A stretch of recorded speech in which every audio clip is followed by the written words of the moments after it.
എല്ലാവർക്കും നമസ്കാരം. ഇന്നും നമ്മൾ ഡെയിലി യൂസ് ചെയ്യുന്ന കുറച്ച് മലയാളം സെൻറ്റൻസസ് എങ്ങനെയാണ് ഇംഗ്ലീഷിൽ പറയുന്നത് എന്നാണ് നോക്കുന്നത്. സോ ഈ വീഡിയോ നിങ്ങൾ അവസാനം വരെ കണ്ടിട്ട് ഇഷ്ടപ്പെട്ടെങ്കിൽ തീർച്ചയായിട്ടും ലൈക്ക് ചെയ്തതിനെ ഒന്ന് അറിയിക്കുക. നമ്മൾ സാധാരണ ബെഡ്ഷീറ്റ്, കാർപ്പറ്റ് ഇതൊക്കെ തട്ടിക്കുടയത്തിലെ പൊടി കളയാൻ വേണ്ടിയിട്ട്, അതായത് ഒരു സൈഡിൽ പിടിച്ചുകൊണ്ട് കുടയുക, അതിന് ഷേക്ക് ഔട്ട് എന്നാണ് പറയുന്നത്. സോ നമുക്കിങ്ങനെ പറയണം, ഞാൻ ബെഡ്ഷീറ്റ് തട്ടിക്കുടയുകയാണ്. അതെങ്ങനെ പറയും? I am shaking out the bedsheet. I am shaking out the bedsheet എന്ന് പറഞ്ഞാൽ ഞാൻ ബെഡ്ഷീറ്റ് തട്ടിക്കുടയുകയാണ് എന്നാണ് meaning. I am shaking out the bedsheet. ഇനി അടുത്തത്, അവൾ എങ്ങനെയാണ് സൈക്കിളിൽ നിന്ന് വീണത് എന്ന് ചോദിക്കണം. അതെങ്ങനെ ചോദിക്കും? How did she fall off the bicycle? How did she fall off the bicycle? Fall off the bicycle എന്ന് പറഞ്ഞാൽ സൈക്കിളിൽ നിന്ന് വീഴുക എന്നുള്ള മീനിങ് ആണ്. സോ അവൾ എങ്ങനെയാണ് സൈക്കിളിൽ നിന്ന് വീണത് എന്ന് ചോദിക്കാനാണ് how did she fall off the bicycle. പിന്നെ നമ്മൾ പറയത്തില്ലേ, അതൊരു വലിയ കാര്യമല്ല. അതെങ്ങനെ പറയും? It's not a big deal. It's not a big deal എന്ന് പറഞ്ഞാൽ അതൊരു വലിയ കാര്യമല്ല എന്നുള്ള മീനിങ് ആണ്. It's not a big deal. ഇനി അടുത്തത്, നമ്മുടെ ഫോണിൻ്റെയൊക്കെ ചാർജ് തീരാറായെന്ന് വെച്ചു. ഇപ്പോൾ 10% അപ്പോൾ നിങ്ങൾ പറയത്തില്ല എൻ്റെ ഫോണിൻ്റെ ചാർജ് 10% കുറഞ്ഞു. സോ ഇവിടെ ഇത്ര ശതമാനമായി കുറഞ്ഞു എന്ന് പറയാൻ നമുക്ക് ഡൗൺ ടു എന്ന് പറയാം. So my phone's battery is down to 10% എന്ന് പറഞ്ഞാൽ എൻ്റെ ഫോണിൻ്റെ ബാറ്ററിയുടെ ചാർജ് 10% കുറഞ്ഞു എന്നാണ്. My phone's battery is down to 10%. ഇനി അടുത്തത്, നിനക്ക് എങ്ങനെ അത് ചെയ്യാൻ കഴിയും? അതെങ്ങനെ ചോദിക്കും? How can you do that? How can you do that? Can എന്ന് പറഞ്ഞാൽ കഴിയുക എന്നുള്ള മീനിങ് ആണ്. So how can you do that എന്ന് ചോദിച്ചാൽ നിനക്ക് എങ്ങനെ അത് ചെയ്യാൻ കഴിയും എന്നാണ്. ഇനി ഇത് തന്നെ നിനക്ക് എങ്ങനെ അത് ചെയ്യാൻ കഴിഞ്ഞു എന്ന് ചോദിക്കണം. അങ്ങനെയാണെങ്കിൽ നമ്മളവിടെ ക്യാനിൻ്റെ പാസ്റ്റ് ടെൻസ് ആയ കുഡാണ് യൂസ് ചെയ്യേണ്ടത്. So how could you do that എന്നാണ് ചോദിക്കുന്നത്. How could you do that എന്ന് പറഞ്ഞാൽ നിനക്ക് എങ്ങനെ അത് ചെയ്യാൻ കഴിഞ്ഞു എന്നാണ് മീനിങ്.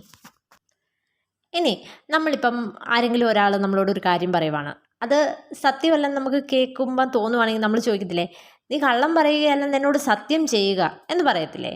അതെങ്ങനെയാണ് പറയുന്നത്? എന്നോട് സത്യം ചെയ്യുക എന്ന് പറയാൻ വേണ്ടിയിട്ട് സ്വെയർ ഓൺ മീ എന്നാണ് പറയുന്നത്. Swear on me.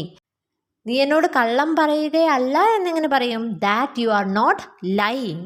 So swear on me that you are not lying എന്ന് പറഞ്ഞാൽ നീ കള്ളം പറയുകയല്ല എന്ന് എന്നോട് സത്യം ചെയ്യുക എന്നാണ് meaning. Swear on me that you are not lying.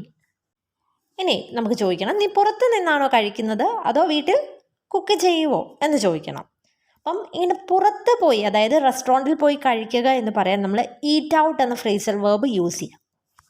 So നീ പുറത്തു നിന്ന് കഴിക്കാറുണ്ടോ എന്ന് ചോദിക്കാൻ ഡു യു ഈറ്റ് ഔട്ട് എന്ന് ചോദിക്കാം. ഡു യു ഈറ്റ് ഔട്ട് എന്ന് പറഞ്ഞാൽ പുറത്ത് റെസ്റ്റോറൻറ്റിൽ പോയി ആണോ ഭക്ഷണം കഴിക്കുന്നത് എന്നുള്ള മീനിങ് ആണ്. ഇനി അതോ വീട്ടിൽ പാചകം ചെയ്യുകയാണോ എന്നാണ് ചോദിക്കേണ്ടത്. Or cook at home. Do you eat out or cook at home എന്ന് പറഞ്ഞാൽ നീ പുറത്തു നിന്നാണോ ഭക്ഷണം കഴിക്കുന്നത് അതോ വീട്ടിൽ പാചകം ചെയ്യുകയാണോ എന്നാണ് മീനിങ്. കുക്ക് അറ്റ് ഹോം എന്ന് പറഞ്ഞാൽ വീട്ടിൽ പാചകം ചെയ്യുക എന്നുള്ള മീനിങ് ആണ്. Do you eat out or cook at home. ഇനി നമ്മൾ എന്തെങ്കിലും ഒരു കാര്യം പറഞ്ഞിട്ട് അതിനെക്കുറിച്ചൊരു തീരുമാനം പറയാൻ നമ്മൾ പറയത്തില്ലേ, അതിനെക്കുറിച്ച് ചിന്തിക്കുക. അതെങ്ങനെയാണ് പറയുന്നത്? ഇത് നമുക്ക് പല രീതിയിൽ പറയാം. ഒന്നുകിൽ നമുക്ക് തിങ്ക് അബൌട്ട് ഇറ്റ് എന്ന് പറയാം. Think about it. About it എന്ന് പറഞ്ഞാൽ അതിനെക്കുറിച്ച്. സോ തിങ്ക് അബൌട്ട് ഇറ്റ് എന്ന് പറഞ്ഞാൽ അതിനെക്കുറിച്ച് ചിന്തിക്കുക എന്നാണ്. അല്ലെങ്കിൽ നമുക്ക് പറയാം think on it. Think on it എന്ന് പറഞ്ഞാൽ അതിനെക്കുറിച്ച് ചിന്തിക്കുക എന്നുള്ളതാണ്. അല്ലെങ്കിൽ നമുക്ക് പറയാം think it over. Think it over എന്ന് പറഞ്ഞാലും അതിനെക്കുറിച്ച് ചിന്തിക്കുക എന്നുള്ള മീനിങ് ആണ്. തിങ്ക് ഓൺ ഇറ്റ് അല്ലെങ്കിൽ തിങ്ക് ഇറ്റ് ഓവർ. ഇനി അടുത്ത സെൻറ്റൻസ്, എനിക്ക് എൻ്റെ സുഹൃത്തിനെ ഫോൺ വിളിക്കണം അല്ലെങ്കിൽ എനിക്ക് എൻ്റെ സുഹൃത്തിനെ വിളിക്കണം എന്ന് പറയണം. അതെങ്ങനെയാണ് പറയുന്നത്? എന്തെങ്കിലും ചെയ്യണം എന്ന് പറയണമെങ്കിൽ ഐ വോണ്ട് ടു എന്ന് പറയാം. So I want to phone my friend എന്ന് പറഞ്ഞാൽ എനിക്കെൻ്റെ സുഹൃത്തിനെ വിളിക്കണം, അതായത് ഫോൺ ചെയ്യണം എന്നുള്ള മീനിങ് ആണ്. I want to phone my friend. ഇവിടെ ഫോണിൽ സംസാരിക്കുക എന്നുള്ള മീനിങ് ആണ്. ഇനി അടുത്തത്, എന്നോട് പണം ചോദിക്കണ്ട എന്ന് പറയണം. അതെങ്ങനെ പറയും? Don't ask me for money. Don't ask me for money എന്ന് പറഞ്ഞാൽ എന്നോട് പണം ചോദിക്കണ്ട എന്നാണ്. ആസ്ക് ഫോർ എന്ന് പറഞ്ഞാൽ ചോദിക്കുക എന്നുള്ള മീനിങ് ആണ്. സോ എന്നോട് പണം ആവശ്യപ്പെടേണ്ട അല്ലെങ്കിൽ ചോദിക്കണ്ട എന്ന് പറയാനാണ് don't ask me for money. ഇനി നമ്മൾ പറയത്തില്ലേ എൻ്റെ കൈ വിടൂ. ഇങ്ങനെ കൈ വിടൂ എന്ന് പറയാൻ അല്ലെങ്കിൽ പിടിക്കാതിരിക്കൂ എന്ന് പറയാൻ വേണ്ടിയിട്ട് let go of my hand എന്ന് പറയാം. Let go of my hand എന്ന് പറഞ്ഞാൽ എൻ്റെ കൈ വിടൂ, അതായത് എൻ്റെ കയ്യിലെ പിടുത്തം വിടൂ എന്നുള്ള മീനിങ് ആണ് let go of my hand. ഇവിടെ ഓഫിന് ഡബിൾ എഫ് ഇല്ല കേട്ടോ. ഗോ ഓഫ് മൈ ഹാൻഡ് എന്ന് പറഞ്ഞാൽ കൈ വിടൂ എന്നുള്ള മീനിങ് ആണ്. ഇനി അടുത്തത് ഞാൻ വല്ലാതെ ലജ്ജിക്കുന്നു എന്ന് പറയണം. അപ്പം ലജ്ജിതനാകുക എന്നൊക്കെ പറയാൻ എംപാരസ് എന്നാണ് പറയുന്നത്. സോ ഞാൻ വല്ലാതെ ലജ്ജിക്കുന്നു എന്ന് പറയാൻ ഐ ആം സോ എംപാരസ്ഡ് എന്ന് പറയാം. ഐ ആം സോ എംപാരസ്ഡ് എന്ന് പറഞ്ഞാൽ ഞാൻ വല്ലാതെ ലജ്ജിക്കുന്നു എന്നാണ് മീനിങ്. ഇനി അടുത്തത് നമ്മൾ എന്തെങ്കിലും ഒരു കാര്യത്തിന് സാധ്യതയില്ല എന്ന് പറയണമെങ്കിൽ, അതായത് ഇപ്പം നമ്മൾ പറയുവാണ് സംശയത്തിന് സാധ്യതയില്ല, അങ്ങനെ പറയണമെങ്കിൽ there is no room for doubt എന്ന് പറയാം. There is no room for doubt.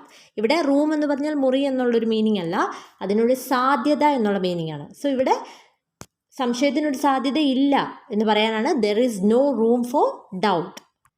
അതേപോലെ തന്നെ നമുക്ക് എന്തെങ്കിലും സാധ്യത ഉണ്ട് എന്ന് പറയേണ്ടപ്പം അവിടെ നമുക്ക് പറയാം there is room for something. അതായത് മെച്ചപ്പെടുത്തലിനൊരു സാധ്യതയുണ്ട് അല്ലെങ്കിൽ ആരെങ്കിലും മെച്ചപ്പെടുമെന്നൊരു പ്രതീക്ഷയുണ്ട് എന്നൊക്കെ പറയണമെങ്കിൽ നമുക്ക് പറയാം there is still room for improvement. അതായത് മെച്ചപ്പെടുത്തലിന് ഇനിയും സാധ്യതയുണ്ട് എന്നുള്ള മീനിങ് ആണ്. There is still room for improvement. Improvement എന്ന് പറഞ്ഞാൽ മെച്ചപ്പെടുത്തൽ എന്നുള്ള മീനിങ് ആണ്. സോ ഇന്നത്തെ വീഡിയോ നിങ്ങൾക്ക് ഉപകാരപ്പെട്ടെന്ന് കരുതുന്നു. ഇഷ്ടപ്പെട്ടെങ്കിൽ ഒന്ന് ലൈക്ക് ചെയ്യുക. ഇതുപോലുള്ള കൂടുതൽ വീഡിയോസ് ലഭിക്കുന്നതിനായിട്ട് ഈ ചാനൽ ഒന്ന് സബ്സ്ക്രൈബ് ചെയ്യുക. So thank you and stay safe.